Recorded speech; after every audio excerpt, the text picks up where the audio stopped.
I moved them over to the other PM.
Keith, you need to push that button. Your mic's not on. Welcome, everybody. Welcome to the Redistricting Advisory Committee meeting for June 16th, 2021. I'd like to welcome those of you who are on Zoom. Please feel free to use the chat, I believe, or raise your hand on the screen if you would like to speak at the appropriate time. At this time, I'll ask Heather to do the roll call. She's going to include alternates as well, so we have a complete idea of who's here. I know we have our two folks here in District 2, I believe, are absent tonight. They've called in, excused absence. So, Heather? Thank you. District 1, Chairman Sweet. Here. Regular, Mr. Garibaldi. Here. Alternate, Mr. Jorgensen. District 2, regular, Ms. Araka. She may be joining via Zoom. Regular, Mr. Inyart is absent this evening. District 3, regular, Vice Chairman, Ms. Anderson. Here. Regular, Ms. Thompson. District 4, regular, Mr. Byrne. Here. Regular, Mr. Baracco. Here. Alternate, Ms. Houghton. District 5, regular, Mr. Dowell. Present. Regular, Mr. Patton. Here. Alternate, Ms. Heisenbuttel. Thank you. At this time, I'd like to ask Mr. Garibaldi if he'll lead us in the Pledge of Allegiance. I pledge allegiance to the flag of the United States of America and to the republic for which it stands, one nation under God, indivisible, with liberty and justice for all.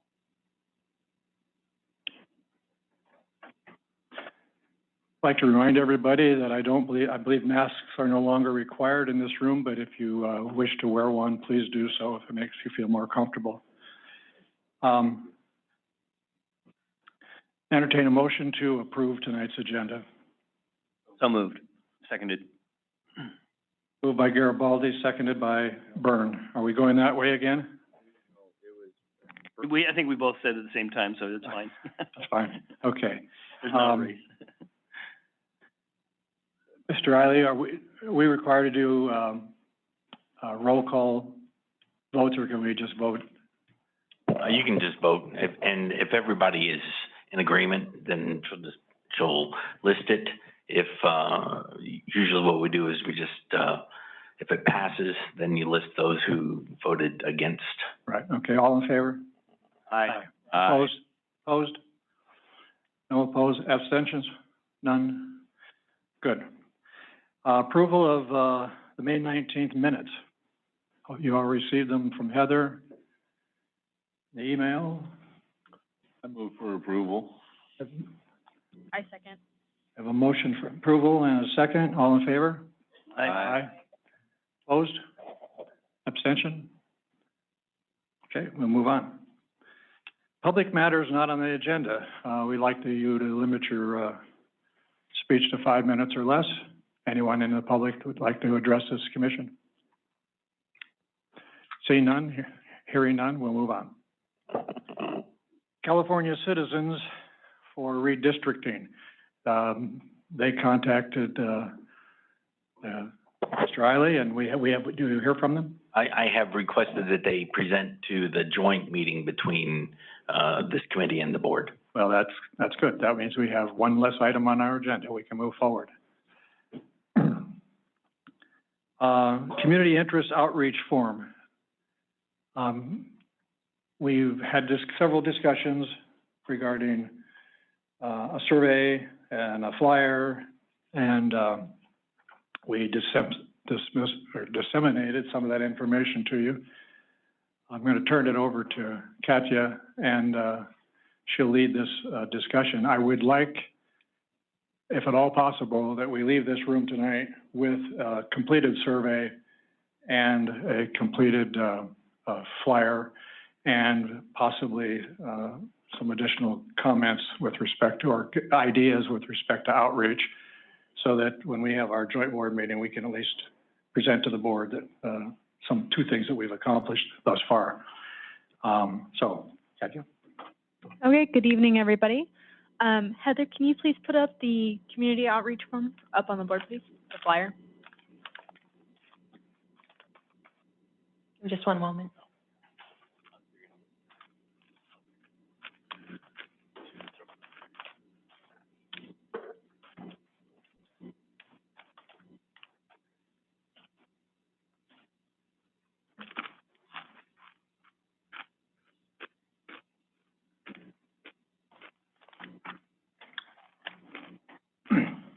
By the way, those of you sitting out in the audience during this conversation, if you just want to step up, if you want to make a comment, just step up to the microphone and she'll work you in.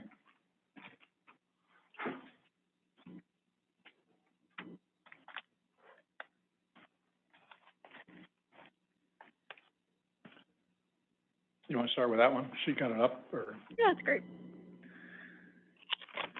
Okay, so this is the most recent flyer that we have for the community outreach. And so there were some small modifications that were brought up via email from a couple of different people for ideas and whatnot. One was changing the contraction "you're" to "you are invited to participate," as well as if you were to scroll down just a little bit right there, to reflect in a civic process that will determine the supervisorial district boundaries until 2030, to better communicate with our audience that we're trying to relate to. In regards to the flyer, that was the only two modifications. Does everyone seem happy with that? Want to repeat that again? Heather, do you have that? Did you catch that?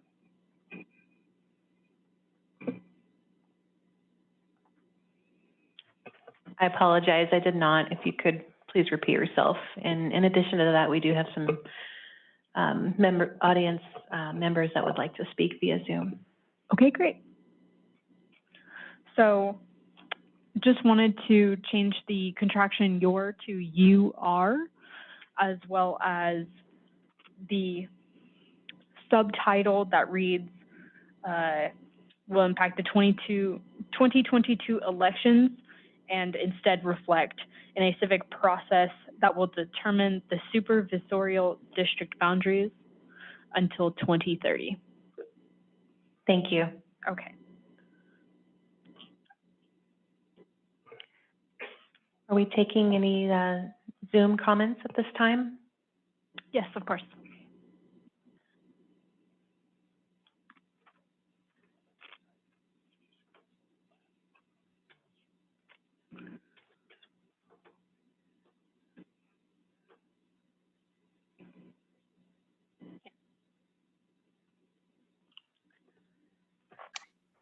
Ms. Carlson, if you could please unmute yourself. Go ahead when ready. Yes, I just wanted to tell you that on the for the Zoom people, the flyer is not up on the screen. It's something else that's up, and none of us can see it.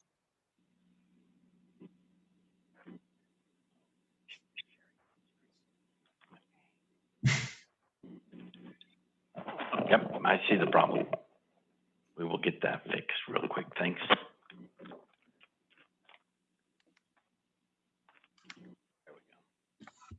Should see it now. Thank you. Thank you.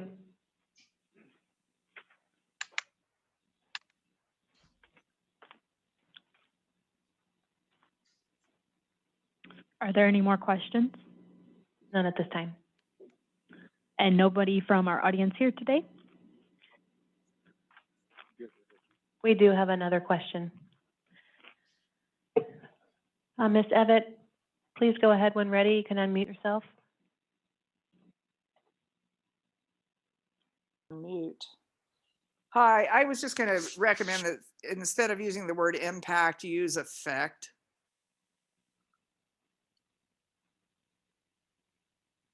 Yeah, so the subtitle there that you're reading currently is going to be changed to read in a civic process that will determine the supervisorial district boundaries until 2030. So the word impact will no longer be there.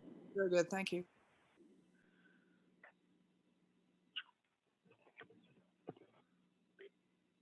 Thank you. We also have the Amador City office. Please go ahead when ready and unmute yourself. Hi, I'm Ann Keller-Tinian. I'm the mayor of Amador City, and I'm curious about the question. I guess it's question number 8. A community of interest is described as a geographically cohesive area, et cetera, et cetera. Do you think this county's communities of interest are represented well? And then you give an opportunity to rate things. Would you also, in that question, offer an opportunity to make a comment about Okay, the can you hold ways on in... just a second? Let us get to that part. Let's get Yeah, Okay, I we're on thought that we were talking about the survey. I'm sorry. I Oh, will, we'll get there just a second. We'll bring it up so everybody can see it. okay, thank you. I will wait until then. I'm going to slide down on the flyer to raise the flyer.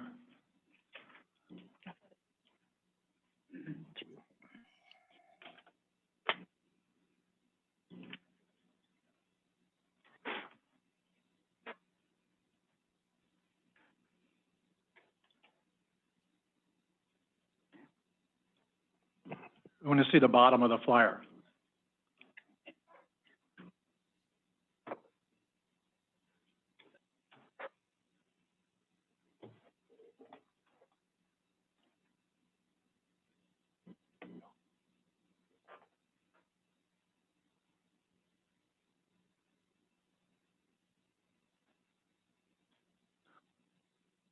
I think for additional info, contact, we have a new email address, which is Redistricting Amador at amadorgov.org. right. So that should be changed. Okay. Otherwise, the survey connection takes you there. So what we have is we have a flyer that indicates that we're looking for comments. They can fill out a survey, which we're going to talk about, and we have our email address on there. So at this point, I want to ask Chuck, Mr. Beatty, a question. Can we get our names on the website? Okay, and maybe just with our districts, so that someone who wishes to contact us using that email can contact us. They know who's on the commission. I was going to bring it up later, but I thought this time. I'm sorry, Katya, go ahead. Okay, so at this time, I'm going to move to proceed to the survey question.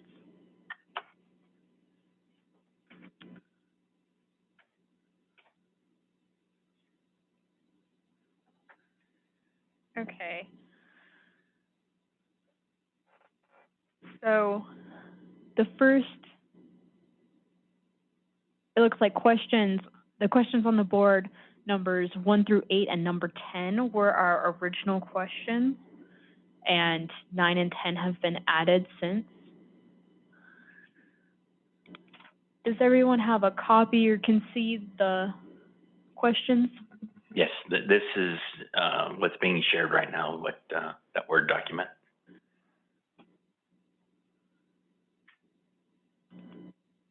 Okay, so there's been additions since what was sent out to us for the packet.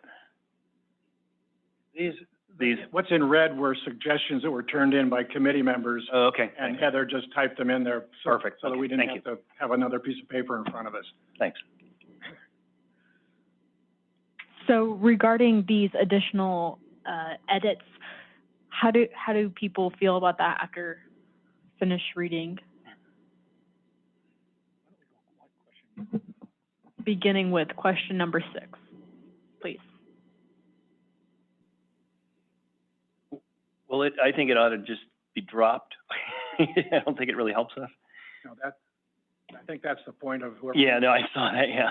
That was my first question. There when I was no saw it. committee, so Okay. there was no commission back in 2010, so no, question 6 is Okay. mute. So we'll remove that, question 6, Heather. So then perhaps question 7 could be altered to instead read, what information did you want or need that was not available in the 2010 redistricting process instead? Or it could just be, what additional information are you looking for in this whole process? I think more to the point, because I think we're less concerned about what happened 10 years ago. And so we're just looking for feedback of what they want now, regardless of what it compared to what it was 10 years ago. Let's go up to question 1 and work our way down. I think that's a good idea. Yeah.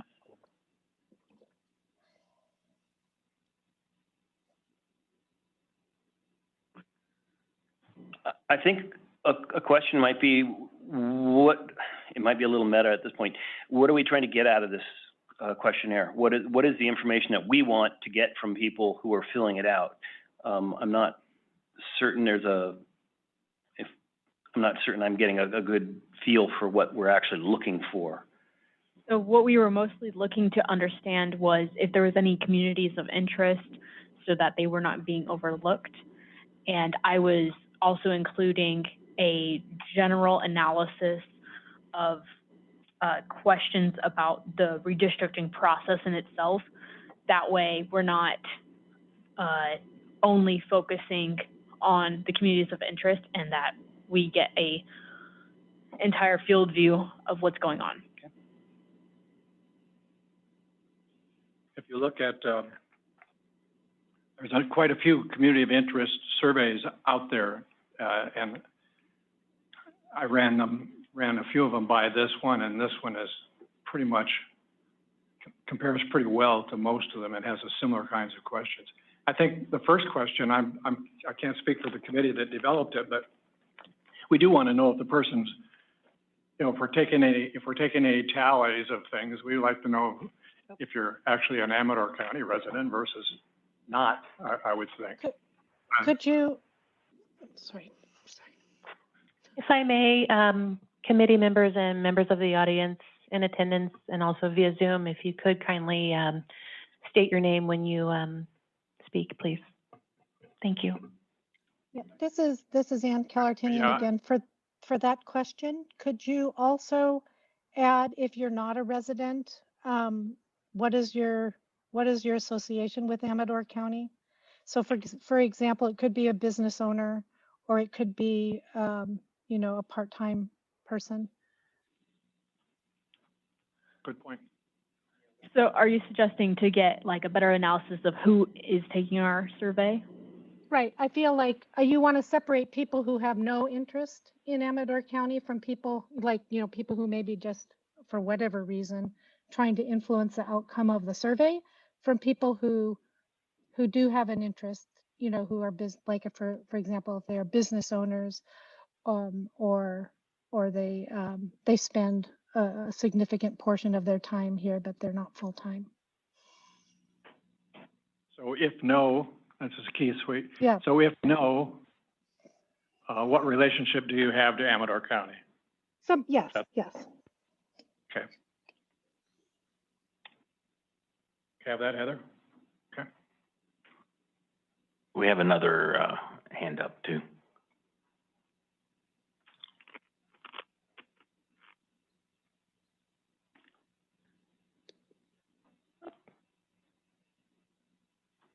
Ms. Evett, were you looking to speak?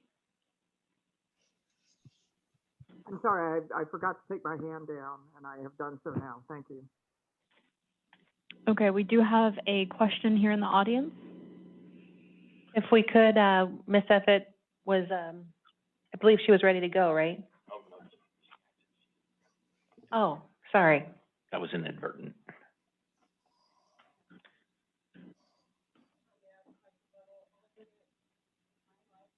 Mike. Go ahead. Okay, I was just gonna suggest, would it help with the data gathering if the first question were something like, are you a resident, business owner, property owner, instead of an open-ended question, or visitor, or something like that? So do you guys think that we should stick with like a multiple choice kind of idea or leave it open-ended?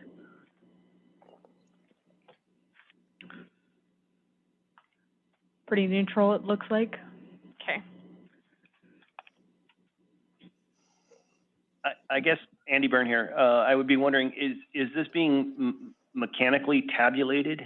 And if that's the case, then the individual answers where easily done might be helpful. And if that's so, we should enumerate what we think then, what those options are. Yeah, definitely. So that is one of the things why we were rolling with a multiple choice selection, was because that way we could see the statistics of how people were voting on their surveys. So yeah, I think we could do like a multiple choice and then have like, if all of the other ones don't work. Yeah. Other's always a great answer. Mr. Beatty? You don't have the capability to mechanically tally these answers, do you? I mean, it's manually, we have to manually look at each survey form turned in and tally it. If those questions are included on the hub website, then it will automatically tally those. And then it'll produce statistics for those if we want. Yeah. As long as they are a multiple choice type question. If there's a question that where they write in something, then. Right, if it's a multiple choice yes, no question, it'll automatically do that. If it's a written answer, then we'll have to go through those individually. Share those with the committee. Okay. All right. Does everyone feel solid about that question? We can move on? Well, we should actually enumerate what we're gonna put in it. You know, is it a resident, business owner, you know, employed in here, recreational, or I'm just throwing these out. I'm not sure what the right answer would be, but I think we should have those settled out if we're gonna settle this form tonight. Okay. And then whatever, and then the other. So. Okay, so, We have another Zoom question.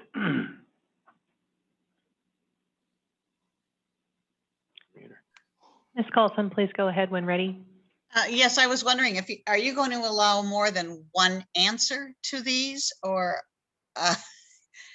and is that going to skew your data? Because maybe somebody could be a resident and a business owner and would answer both of those. Is that going to matter, or is that going to skew your data?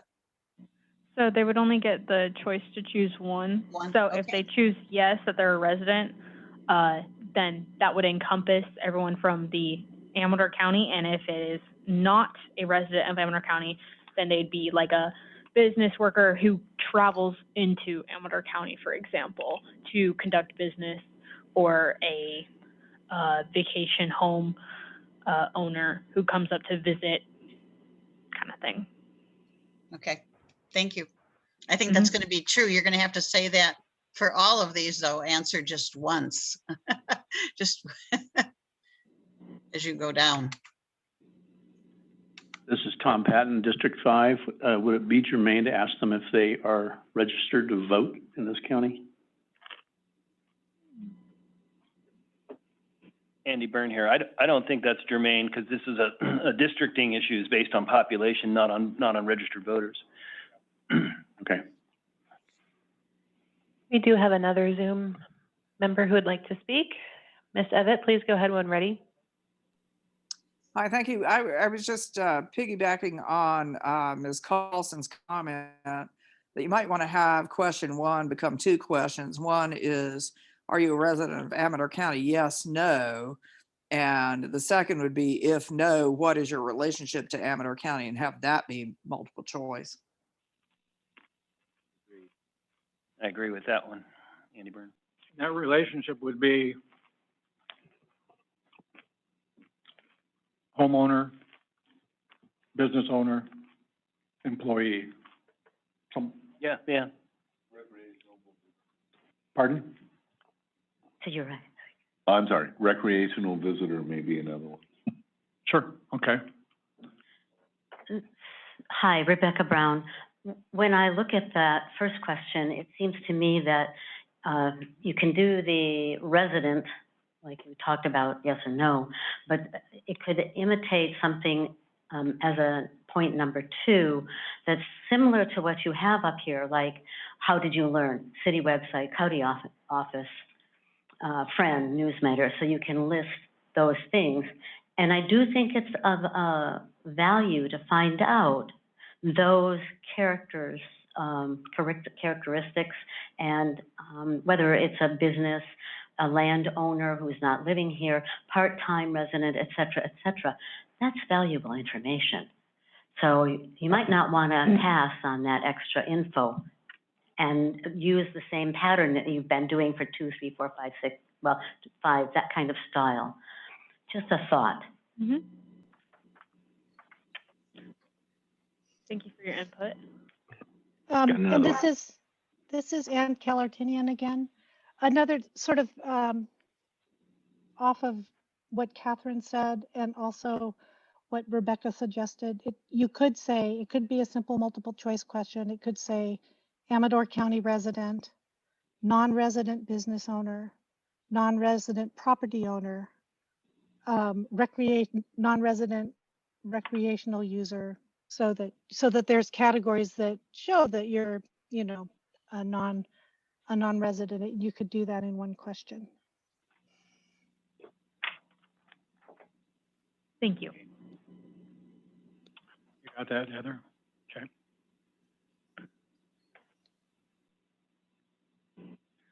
Okay, so I'm moving to push for the number one to remain the same. Are you a resident of Amador County, yes or no? And then have a subsection of question one, perhaps titled 1.2 or 1.1 or something. And if not, the options could be landowner, non-resident, part-time resident, non-recreational user, and recreational user, and business person, non-resident. Did I get everybody's?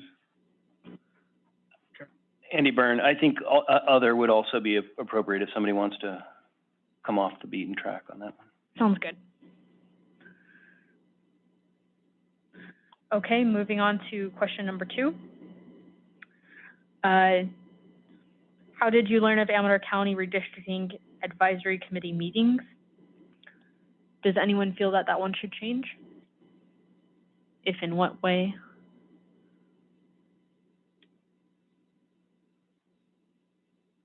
All right, I'm seeing and hearing no one, so I'm going to move to question 3. Did you visit the Amador County Redistricting website? For what, and if not, no? Okay, we have a comment from Zoom. Yes, just to reiterate what I said before, are you going to let people answer more than one here? And if so, that's fine, but that, you know, people may have found out about the redistricting committee from several sources. So I just think you either have to say, please only mark one answer, or of all of these, you know, depending on what kind of data you want. Chuck, can you answer that? Can can we do tally more than one response on a question? Or do we have to let them know they can only choose one? I think on these questions, as simple as the software is, you're just gonna answer one. Okay. And maybe, and like on the how did you learn about it, or what, are you a resident, and then the other options that you have, maybe the question is which best suits your interest. I did want to say something about that current question. Did you visit the redistricting website? And there's an answer for no. I think that's where you're going to find this information, so that's not an option. Andy Byrne here. So when you click on it, it's not going to let you answer more than one question. So I think that saying that becomes moot, right? Because the program itself will, if you click a second one, the first one will go away. Go away, right. Right. So I think people have done these forms before. I don't think that's going to be a big issue.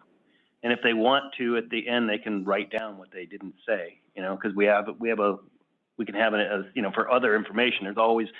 We're always taking written comment on it. So I think if they're having a problem with that, they can put that as their comment. Good, thank you, Chuck. Okay, so does everyone think that question number 3 should remain the same? Remove no. Well, okay. No, what do we, why would we remove no? I think what Chuck was just saying, that most people would be answering that way, or I'm not sure what we do, because I think no is a. Oh, right. Yeah. Sorry, my bad. They will be on the website when they. You will be there, right? Yeah. I understand that perspective. But that could be an error check. Yeah, there you go. I was thinking about the initial point of contact that the person receives from us, and then this website would just be the way that they can answer the survey. So it's not necessarily the initial point of contact. Oh, yeah, I see. That's a little. It's a catch-22 on this question with that one. Being the fact that this questionnaire is on that website, at some point, do we even need this question? Because they're going to be there already. And I think. Okay, so I'll just say, I'll take out no then. I think you could also just remove the whole question, because the whole question is, have they been to the website? And the mere fact that they're there, they're on the website. Well, it's not asking, did you visit it? It's, did you visit it for what? Like, what did you visit? Yeah, okay. Okay, I'm not. And the other thing we have to keep in mind, I think, that we probably lost track of, is that this survey can be printed. We can hand these out. Fair enough. To other places, so. Okay, so I'm going to call that one good. Moving on to question number 4. We do have another question. Oh, okay. Ms. Evatt, please go ahead when ready. Yeah, I was just going to recommend that you say, why did you visit the Amador County Redistricting website? There you go. Okay, yeah, sounds good. Yeah. Okay, moving on to question number 4. Were there obstacles that prevented your participating in meetings or providing input? Give some options, and other or no. Does everyone feel that one suffices? I'm seeing shaking heads. Good. Thumbs up. Great. Proceeding to question 5. Was the information on the Amador County Redistricting website useful? Gives a score rating. Okay, question? And Heisenbuttle, District 5, it would be helpful, I think, if you have an answer, fair or poor, what needs to be changed? What are you looking for? Something to get more information so we can correct it. It's question 7.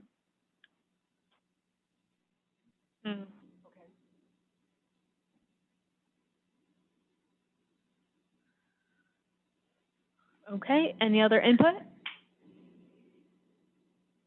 Okay, moving on. Question 7, what information did you want / need that was not available? Recognize that I'm skipping over 6.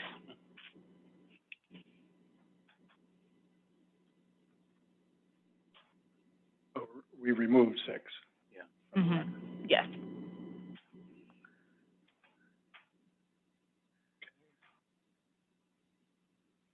Well, if this is gonna be, handed out kind of thing, we'll have to have space for them to actually reply, you know, a few lines. Mm-hmm. Other than that, sounds good to me. Andy Byrne. Okay, sounds good. Proceeding to the next question. A community of interest is described as a geographically cohesive area such as a city, neighborhood, or ethnic enclave that tends to have similar interests and votes as a block. Do you think that the county's communities of interest are represented well? The score grade?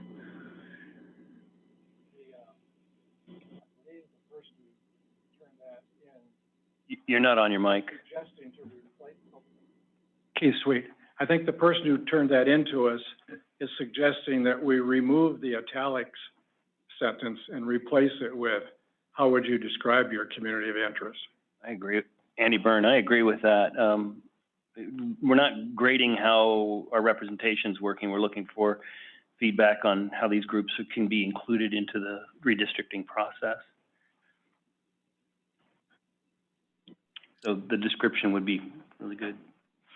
Because I think that's what we're really looking for, right?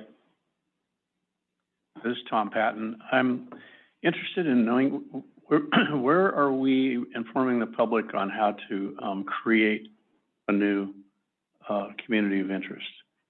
Are there instructions on the website somewhere? And the second part of my question is,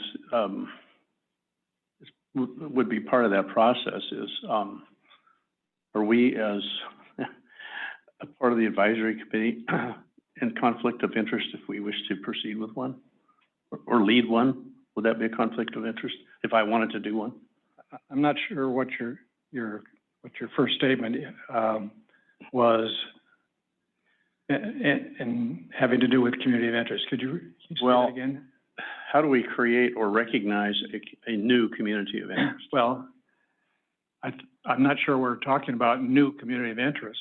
We're asking people to identify what they think is a community of interest.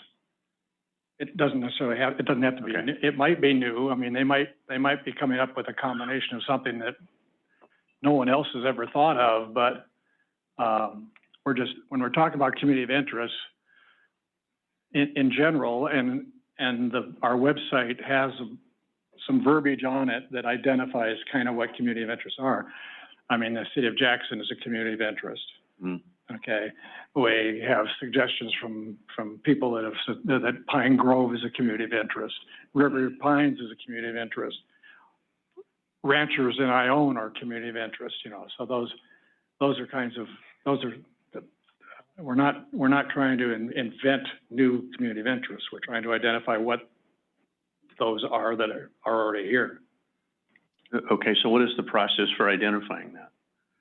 Well, we're taking input. For example, how would you describe your community of interest? The person on this front here would say, "Well, I live in the city of Jackson." Hmm.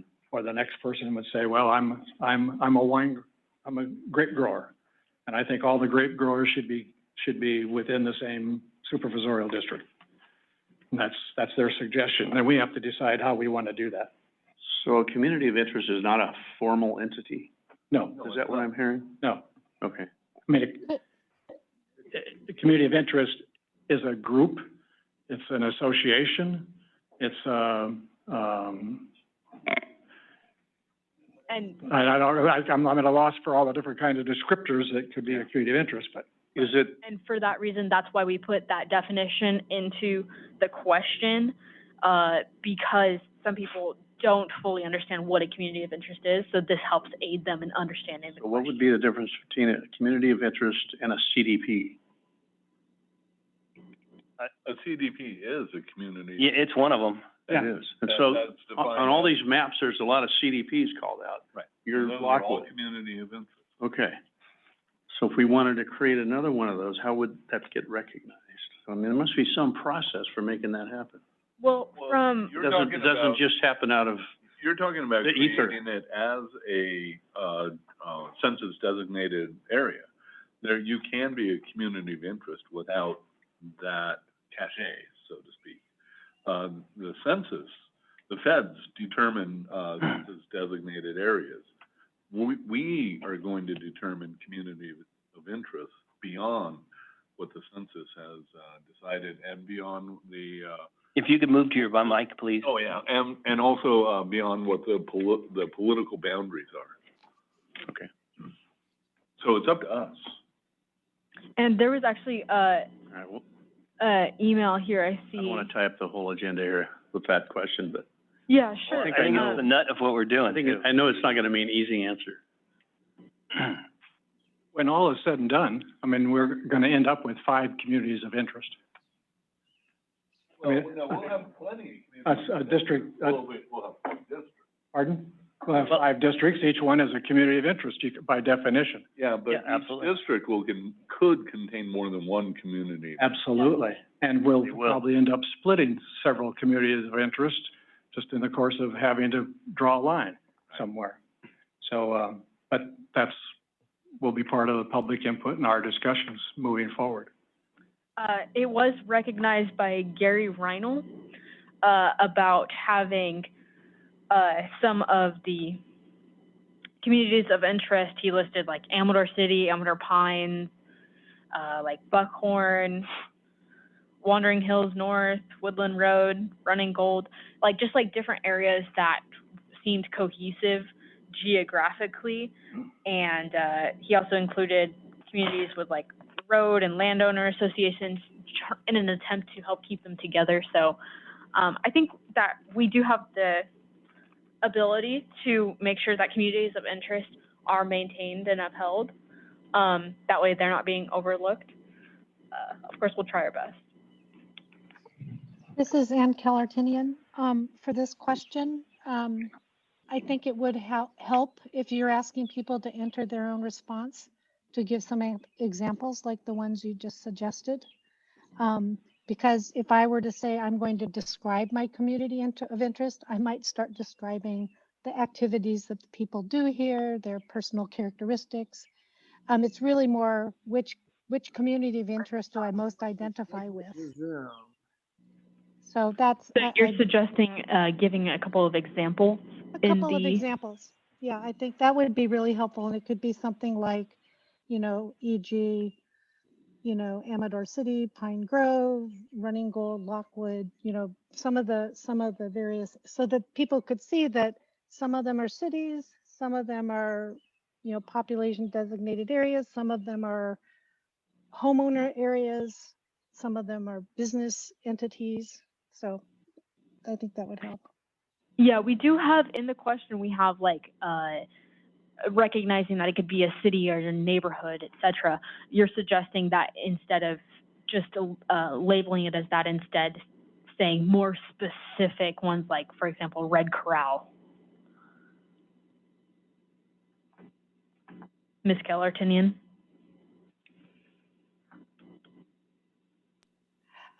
Yes, I think like just as examples, you don't have to list every possible one, but give some examples so people can see what you're talking, what is possible in the list. Sure. How does the board and community feel about that?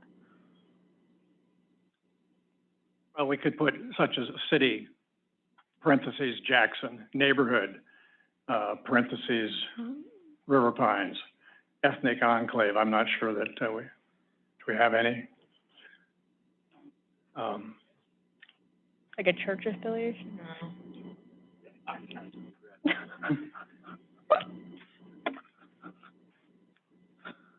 Honestly, I feel like the question is pretty straightforward. I think if people have other ideas, adding it in as a something that they write down, if they're defining something that doesn't come up in there, I think that would be fine for them to add, and we will see that, and we can add it to our lexicon when we're going through it.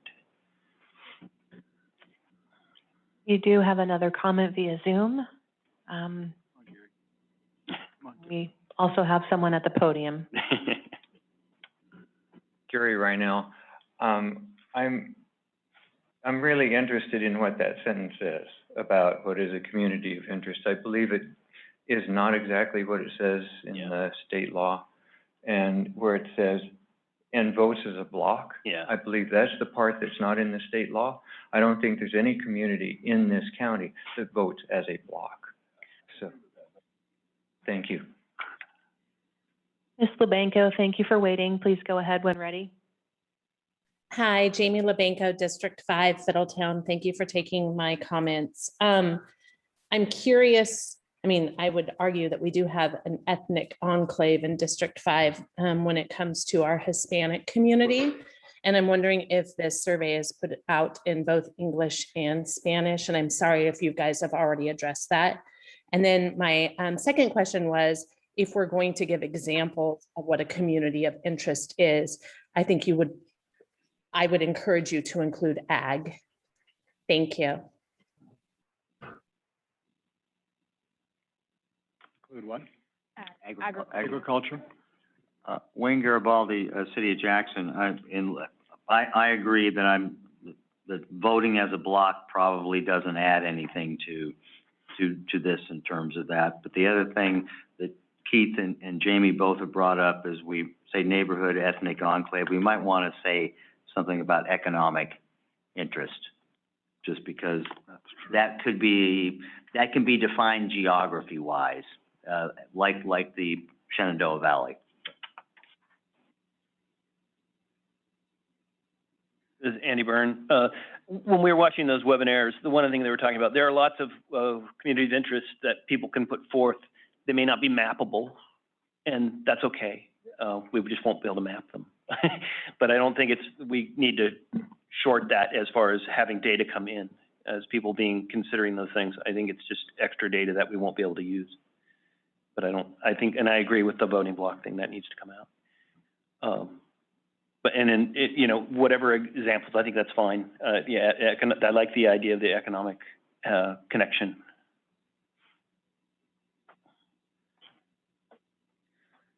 Okay, so I am suggesting that for an example of a city, we could put Pine Grove, for example. Or it's a town. Okay. Jackson, Ione. Okay.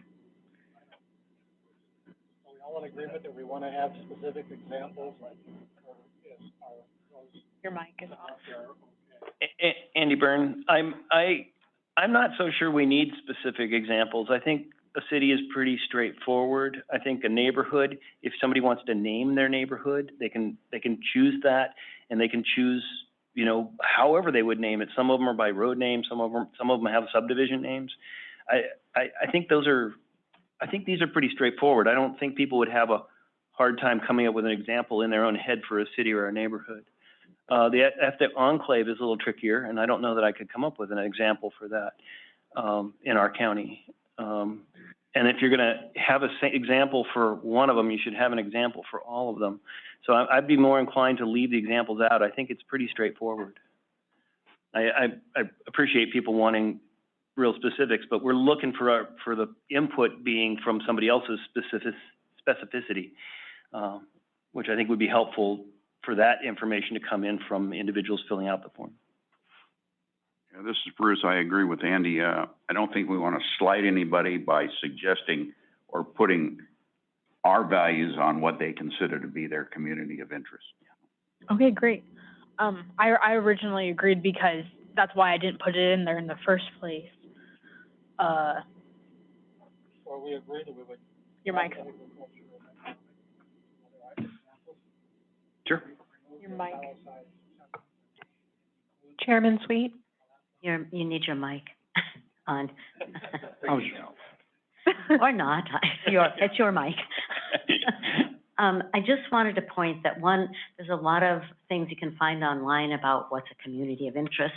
And one of them that isn't stated there, but I think is of value, is a group of people who have common policy concerns and would benefit from being maintained in a single district.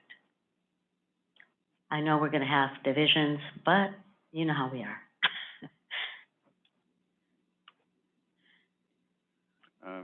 Bruce here, maybe that could be stated, if we give some generic type examples, so we could say a social or economic community, a neighborhood, a subdivision, just to get them, just to start the thinking process. So perhaps changing the wording from ethnic enclave to read something a little more understandable, like ethnic / economic. Tends to have similar interests such as, and then list those generic types of things that we've talked about. Social and economic interest, neighborhood, subdivision. City. Use the word enclave, village. You know, there's several things you could say to get people thinking about their own community of interest. Don't leave it up in the air. Make a specific suggestion so we can move on from this question. So what are we gonna do with the data we generate from question number 8? Tom Patton.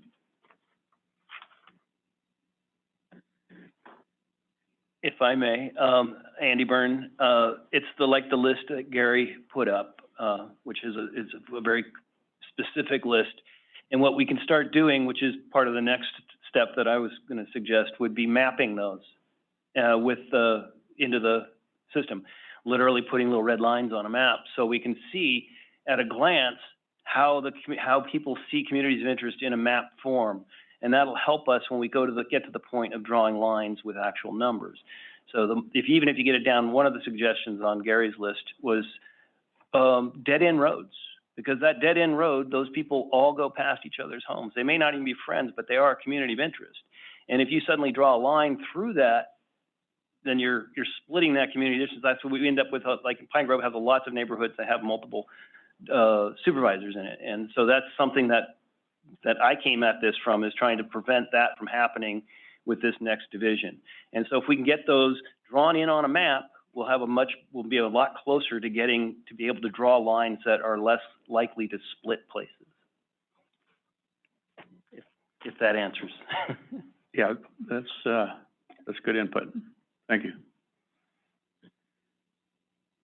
So regarding question number 8,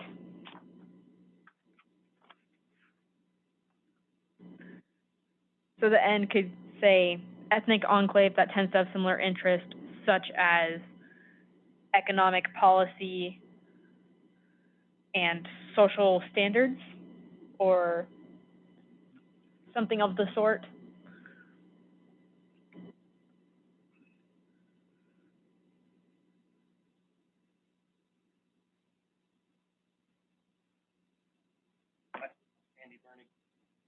Andy Byrne again.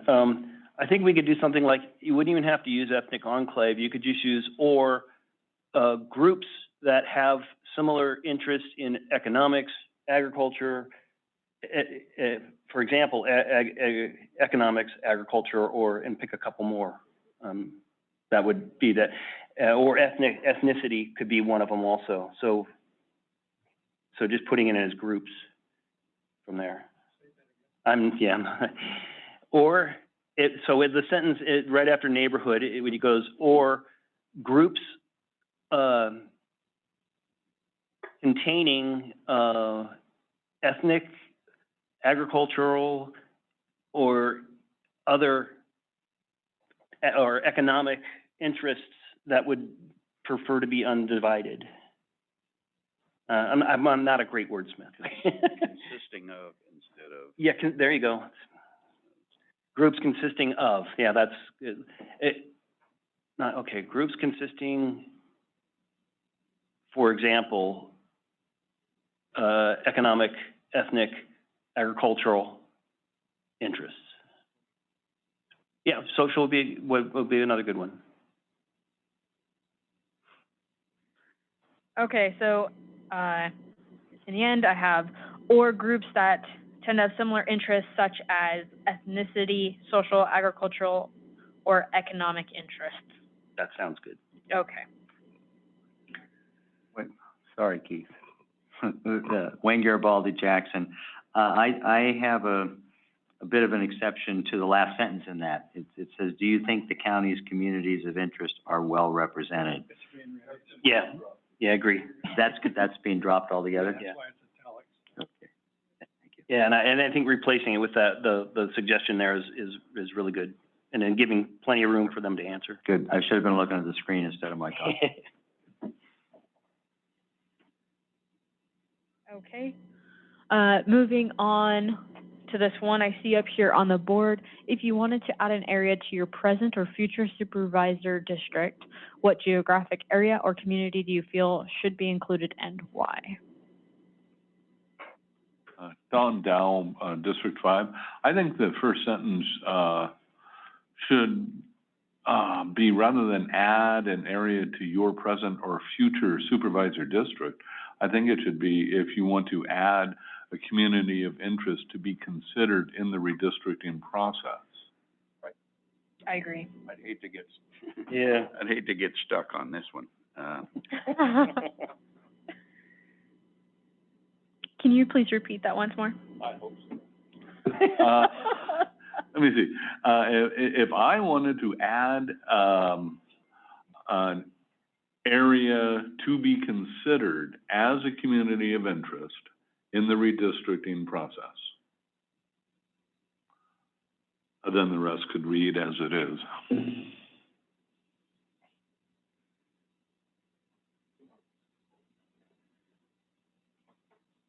Okay. Does everyone feel good about that? Andy Byrne, I don't have a problem with it. It's kind of restating the previous question, what's your community of interest? I don't mind having it again. I think because, again, that's what the meat of what we're trying to find out is what people think. So having a couple different answers is acceptable, but I think it's restating the same question. Ann Kellertinian, Amador City. I think actually, I agree with what Andy just said. It's kind of a restatement of the earlier question, but I also think that if you were to keep the question similar to how it is originally written, I think that you should also add, if you think that your supervisorial district is not, like you think that your community of interest should be associated with a different supervisorial district, what district would that be and why? If Right, I may, so- Andy Byrne again? Yes. What other communities of interest do you think your community of interest is aligned with, perhaps? In Amador City, I think we're aligned with No. Sutter Creek. Yeah, well, no, I mean, that was kind of I was rephrasing your question because I heard Yeah. where you were going with it. Yeah. So Well- would that be would you think that's a better way of phrasing it, perhaps, is what is Well, whatever your community of interest is, what are other communities of interest that you think are aligned with your community of interest? I think that would become very complex for people to answer the question. Yeah. Because what they're in number 8, they're going to answer the community of interest that's most important to them. It's all alike, which is more likely. Yeah. And they're not going to say, oh, and we think that our community of interest is more aligned with this community of interest rather than the one that we're currently in. So this is really about the supervisorial district that, and I understand that there's going to be a process of evaluating it. But I think at the end of the day that the citizens of Amador City, and I think perhaps Pine Groves, it sounds like as well, would also like to be able to say, hey, we think, something isn't working about how we're districted right now. Or maybe that's the question is, do you have issues with the way that your community of interest is currently associated with the supervisorial district? I think that's a great question that I'm sure that there's a community of interest out there somewhere that might feel like they're being overlooked. So I wrote up a question that I think sounds good if you guys think it should be added. I said, do you think your community of interest should be integrated into a different supervisorial district? Andy Byrne here. I don't dislike that. I think it's premature on this survey. I think we're looking more for identifying communities of interest rather than trying to shuffling them around a map. I think we're just trying to get an intro to mapping on this one. And I think people who have strong opinions like that are going to show up into the process at the public meeting system further down the road. So I think for this one, I think keeping it a little simpler than that is probably a good idea. I think asking the question again, what is your community of interest? Phrasing it in a different way is fine because you want to poke people at different angles to get a different kind of answer out of them, which in getting multiple answers is reasonable because most people belong to more than one community of interest. Sure. So I thought I understood that, are we only doing one survey or are we doing more than one? Well, we talked at the beginning that the purpose of this survey is seeing how the system is working and to get communities of interest, right? That was the purpose of this. And so I think that it's not wrong that we're looking for this other stuff too, but you don't want your survey to be overbroad. We want to really focus in on what we're actually trying to get on it. And I think, like I said, if people have strong opinions about where districts are going to be going towards later on in the process, I think they're going to come up again. And I think we're all aware of that at this point too. But I think this particular survey is really looking for the information that we're looking for. So, Ann Kellartini in Amador City. So that is a good clarification. And so it may be at the beginning of the survey, you should say something along the lines that the purpose of the survey is to gather information about the county's community of interests prior to, prior to doing the work of redistricting the supervisorial districts. So that way people wouldn't say, hey, I didn't know how to answer the question. That the input I really want to give is this other thing. But I think that a statement about the purpose of the survey would be helpful, and it would, people who are taking this seriously, I think would understand that there's later work to be done with this information. I think if we looked at number 9 and number 10 together, those two separate suggestions, it seems to me that number 10 is what we were talking about. If we could eliminate 9, be my suggestion, and keep number 10, because I think number 10 is asking what we're talking about and trying to manipulate number 9 to say.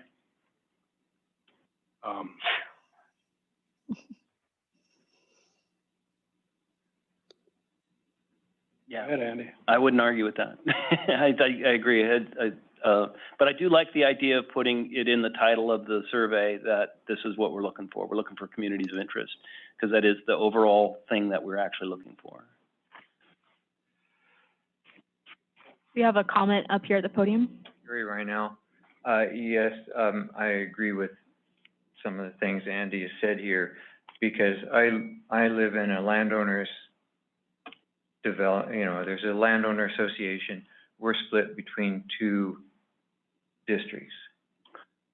And I might choose to stay in one district and somebody else may choose to go a different way. So that's asking our opinions, and I appreciate my opinion being asked. But I don't think that's I think the charge of this committee is that the decisions are made on the part of this committee, not on the part of me or somebody else's idea. So I think that question would be much better to be removed, number 9. I think 10 would be more the kinds of information you're looking for. Thank you. Thank you. This is Tom Patton again. I'm going to go back to that 9. I think that's prompting people to think about identifying new, currently unidentified communities of interest. Where else do we ask that question there? 10 is talking about existing ones. By keeping your community of interest intact, that implies that it already exists. 9 is providing input, asking for input on potential new ones. That's what number 8 does. Yeah. if I may, Andy Byrne again, I don't think that when we're looking for quote unquote new communities of interest, they're not new. They're communities of interest that people are part of and they may not have been identified. So we're trying to identify communities of interest. Many are identified, many of them aren't. And so that's what we're looking for, is identifying all as many communities of interest as we can identify and that we can then map. So I think if we rephrase that 9 to ask again for your community of interest, I don't have a problem with that, using different words, but I also don't necessarily think it's necessary. So does everyone agree that we should remove question number 9? No. Tom Patton votes no. We taking a vote? We have some more Zoom. Well, are we talking, we would probably need to define what that question is, because we did rework the wording of it. I think the new wording that we came up with was better than what was presented up there. I think what's presented up there is a little bit confusing. Can you repeat what you rephrased it as, number 9? I can't. Did you get it, Heather, did you get it down? Yes, it's all recorded. Okay. We can get that. All right. So you can do that? At a later time, yes. Okay. And we do have another Zoom comment. If you're ready for that, please go ahead. Oh, is it me? Ms. Lebenko? Oh, thank you. Sorry. I just wanted to go back to a question that came up a couple minutes ago, and that is with regards to, is this the only survey that will be going out? And I'm kind of hoping the committee can confirm that, just because I don't want to get into the weeds with some of these questions if it's going to be followed up with another survey that asks the other questions. And thank you so much for taking my comments. Well, we'll be making decisions in terms of commissioners' input, community input, the board's input, as to whether we do another survey or continue different types of surveys as we go along. So that's just kind of a thing that's up in the air, I believe. Okay. You want to finish that? We can. Okay. So it sounded like our number 10 question we were interested in keeping. It reads, by keeping your community of interest intact in new district maps, in what ways would it enhance the quality of its representation? Does everyone feel solid about putting that question into our survey? Should it be altered in any way? I think it's good. Seeing nods. Okay, great. Then lastly, what other comments do you have about the 2021 redistricting process? Any questions about that one? Can't go wrong with that. Okay. So that sounds good. Okay. Looks like we Thank can you move on very to our much. next map. Yes. Thank you. Good job. Heather will put that together and give it to, put it up on the website, and we'll be all set to go. You've got the flyer that you could reconstruct, and we can get that all out and get it on social media. Can you take care of that? We can place that on our website, if that's what you're referring to. Right. What if we wanted to get it elsewhere, Facebook? Do one of us have to do that, or can someone in the county can do that? The county doesn't have a Facebook website or a Facebook page. Heather, could you do that? All right, I'll take care of it.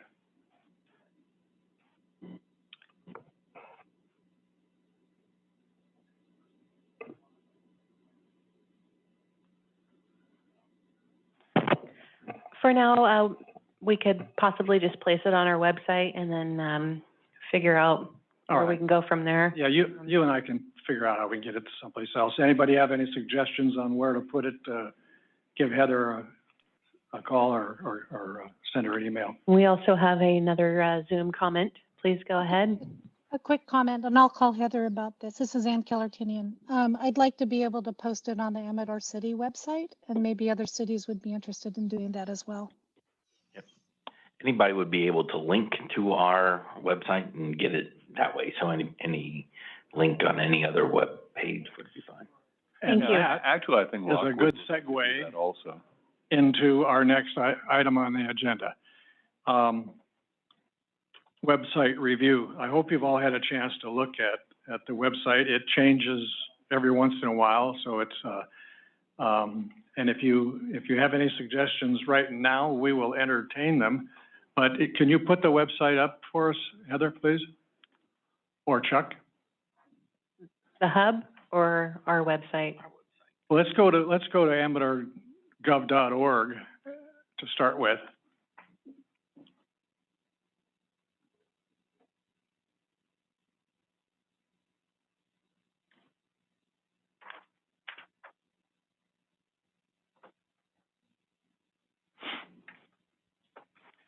While she's doing that, I want to make a comment for the commission members.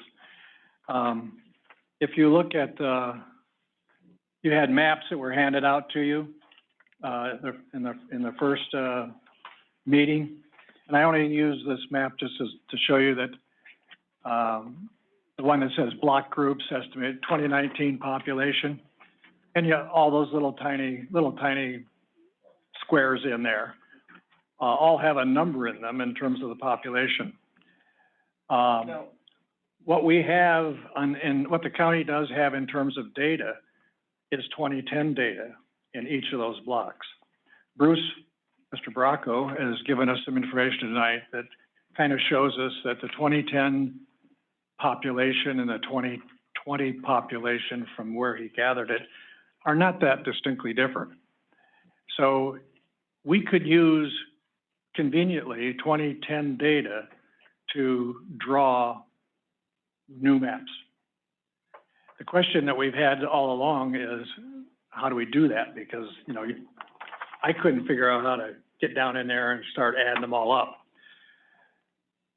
The county has a layer on their county GIS that will do what Chuck is gonna demonstrate here in a minute. However, the county only has one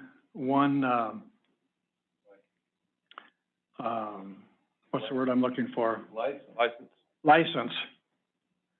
It doesn't have a license for 50 people. It doesn't have a license for 1,000 people. And to get a license for more than one is around $50,000. So the planning department, Mr. Beatty and I work together. The commission members may come down to the county planning department, use the county's website, and manipulate as you want to the boundaries that you would like to design. And we've set up each day in 2-hour blocks. So what you need to do is call the county planning department, ask for Chuck, and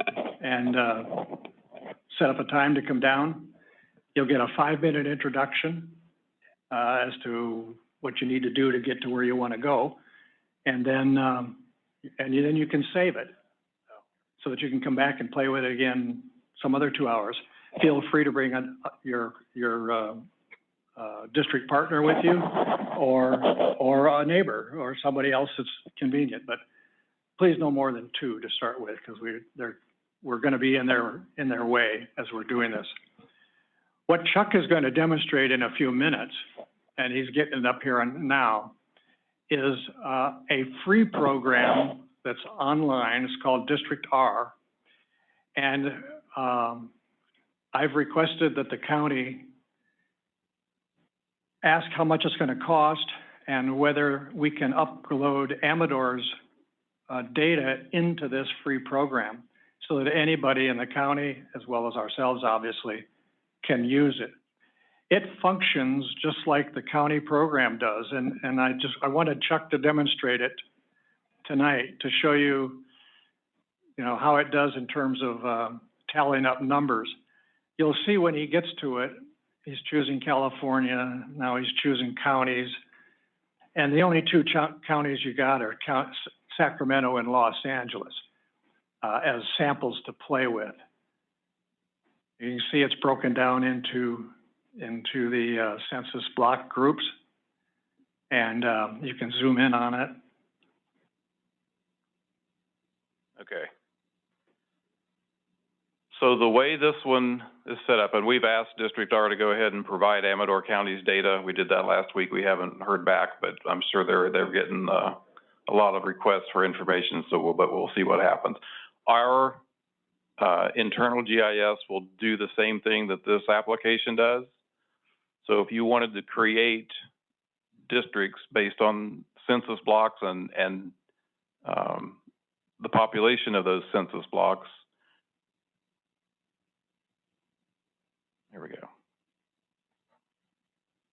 As you select a census block, you see the population appear here. As you continue to add blocks, it'll continue to tally the population.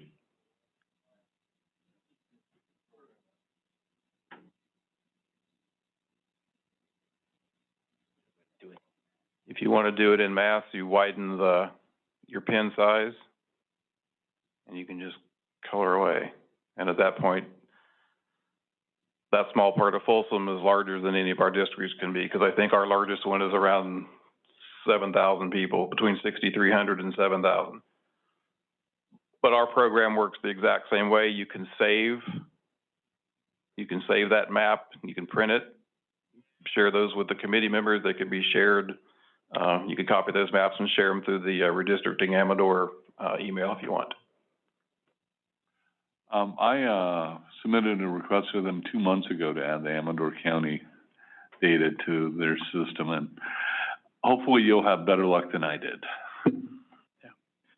So what Chuck just demonstrated, obviously, is the functionality of the program, and the GIS system here at the county has this same functionality.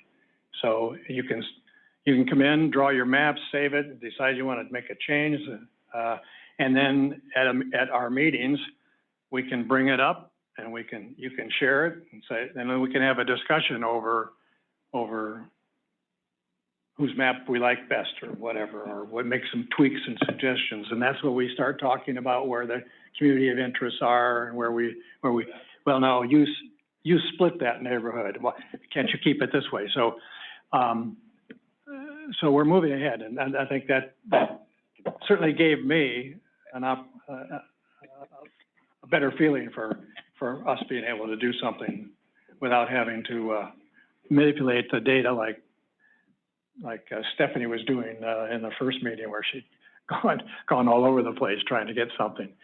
So to reiterate, give Chuck a call, planning department a call. Any particular person they should call? Ruslan Bratton. Ruslan, okay. And he'll set up you can do it in 2-hour time blocks, bring a friend, and have at it. Ruslan. Can you reserve by the week? For a fee. Well, okay. Because there's 10 of us, I will set it up that way. If you know, let's just start with 2 hours at a time and go from there. Andy Byrne here. Right now, I'm more concerned about trying to map the communities of interest onto this. How are we going to be able to do that? To actually get the list that Gary sent in mapped into the GIS system? Because if we don't have that in a map form, moving blocks around isn't going to help us, right? Because that's not going to show us where these communities of interest are, which are kind of the backbone of what we're trying to draw. Well, the first thing that comes to my mind, and I don't have the GIS system, I don't even know much about it. Do you have a layer? Can you create a map that might have all of our, what you're talking, community of interest you're talking about though, or geographic things like dead end roads, Pardon? Like dead-end roads, yeah. Well, And I would like to be able to map those, because I think if we map those, it will start to show us a picture. Yeah. And I don't, is there a way that we can, I mean, I don't mind taking my 2-hour block, coming in and mapping these. Well, you know, I think that's what it's gonna end up being, is us doing that work and trying to get the communities of interest identified, the geographic boundaries also identified and mapped in different ways of looking at it. I agree. Because there's gonna be overlap also. No, I agree. But what we're looking at, the mapping exercise, is kind of creating district stuff, you know, taking census blocks and adding them up. Right. And that's not what I'm interested in right now. I think I eventually will be interested in that, because that's how we will create an actual map. But I think I personally think I'm way early on that now. I mean, that's something I'm looking forward to after we get all this other data that isn't based on census data on the maps, because I think that's actually the more interesting data. So, and I'm wondering if we can do that. Well, looking at what Chuck just did hypothetically there in Folsom, you know, say you said that is a community of interest. That's what you would take, and we could save that. And if you all agreed that's what you want to define, then any hypothetical maps that were created from that point would not split that area up. You know, and that's a good starting point. You're right. It will start to create a picture. And also, Andy, when you look at it from like Gary's list here, the natural communities of interest or the political boundaries of cities. Then after that, you get the incorporated areas like Drytown and Lockwood. And that leads to census designated places like Lockwood and like Mace Meadows, which is now a community, census designated community. And then you just keep working smaller until you get down to neighborhood level and, you know, multiple streets. And the hard part is what we've been working on today, is getting other people to help us identify those communities. Right. And their boundaries. Right. So when we get this information, Andy Bernigan, when we get this information from this survey, thank you, that we're taking, those will have to be mapped in the same way. And so I guess that's what I'm saying. Can we? I'm not seeing the taking the census block thing. I'm literally looking road by road. Because I think that's how most people are picturing it. They're not picturing it by census blocks. It's like my community isn't based on what the census block says. I think the census blocks will have to work around those to make them fit, you know, over the map that we're mostly used to. I think most people are used to looking at a road map, and that's kind of where I would want to start my mapping procedure. Let me jump in here and ask the planning department whether, and I'll put it in its simplest form. Can you map River Pines on the census map that we're working with in terms of census blocks?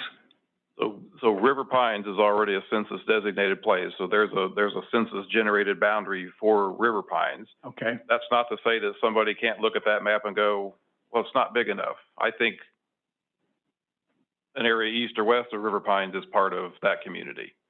But we do have a list of all those communities that are on that, correct? Those are. I mean, you just said River Pines is one of them that's identified. There's 15 of them, and they all show up on the redistricting website on the mapping site.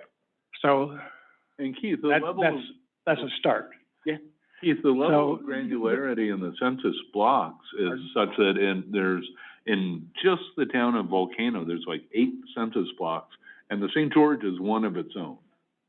And it gets down to that level of detail. So you can have really high resolution and very fine granularity in setting your communities of interest if you know what the boundaries are. Yeah, well, there may be a limitation, I'm not sure. Chuck has to respond to that. For example, can we map all the dead-end roads in the county? Yes. That might take a while. Yeah. But you need to think about where most of them are.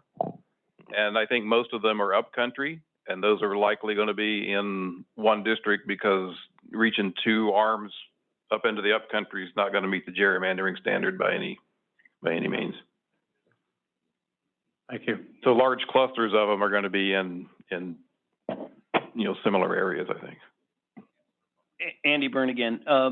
For full disclosure, I helped Gary Rennell create that list. There was a group of us who did that. And so when we started drawing it on the map, those things start to really scream at you, like areas that need to be held together. It becomes very obvious. And that's why I want to get these spaces actually just drawn on a map, because I think they'll tell us a lot. All right, I'm only facilitating a conversation between you and Chuck here at the moment. So what can I do, Chuck? Because I'm trying to find that list. It's a long list. So, and that list has all 15 CDPs on it. Yeah, for sure. We started big and we worked smaller, yeah. And some of those areas, like Running Gold, for example, that subdivision has a specific boundary. Mm-hmm. That boundary may not be congruous with the census blocks, though. It's probably not. Right. Well, like I said, if we map it and then overlay it with census blocks, that will be, again, that's another part of the picture that gets being built up. In likelihood, the population for that census block that straddles the boundary of the subdivision, the population is going to be in the subdivision and not outside of it. Right. Right. That's how I was seeing it. But we won't know until we get the data. Exactly. All right. Well, and that's why I was saying that what I would like to do is not data dependent, and that's why I want to do it, is because it's not dependent on what the data says, and the data will overlay on that and tell us a lot. I think Andy has a great point, and I think that's a really great way to go. But I think we're almost due for time. So what's our next subject matter that we need to address? Well, before you go, Chuck, I'm going to ask Andy to meet with Mr. Beatty. Sure. And see where and what is convenient and capable of the county can do that relates to the That's great. The issue that we're talking about. Absolutely. Okay, I'm good. happy to do that, yeah. And then we'll move from there. Does anybody have any input with respect to the website itself? We started there and got sidetracked on the map. We will stop at 7:30, by the way, as I've indicated in the past, wherever we are. The only thing left on our agenda is any questions or any agenda items for the next meeting. If you have any, please submit them to Heather. And our next meeting is a joint meeting, which will present what we've done thus far to the Board of Supervisors on June 30th at 6 p.m. in this room. 6 p.m. Andy Byrne, I have one thing about some of the emails. There's been some emails going out to the whole group that I think that's probably not what we're supposed to be doing. I received an email today that went out to like everybody. And I think that's not supposed to be happening from the Brown Act issues. Yeah, please send, if you want to distribute an email to everybody, please send the email to Heather and Heather will redistribute it. Thank you for that reminder. Yeah. We won't identify the person who did that, who's left-handed.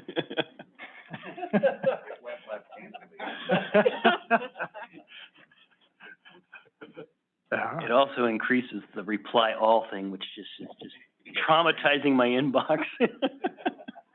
So I would encourage you again to review the website, starting with amadorgov.org and working your way through down to our redistricting survey form. And I would only ask that we get our commission members on there. And I think we talked about moving the survey up so that it's not hidden way at the bottom of that page, and a few other things. Yeah, okay. All right. Anything good for the order? We've got exactly 30 seconds. I want to thank everybody on Zoom for participating. We look forward to seeing you at our next meeting. Thank those of you in the audience, and please, the alternatives, please show up again, continue showing up. And thank you, commission members, for being here. If there's any food left back out there, make sure you take something if you haven't already had a chance to eat your dinner. Otherwise, the planning department will eat it tomorrow. Okay. Good night, everybody. Thank you.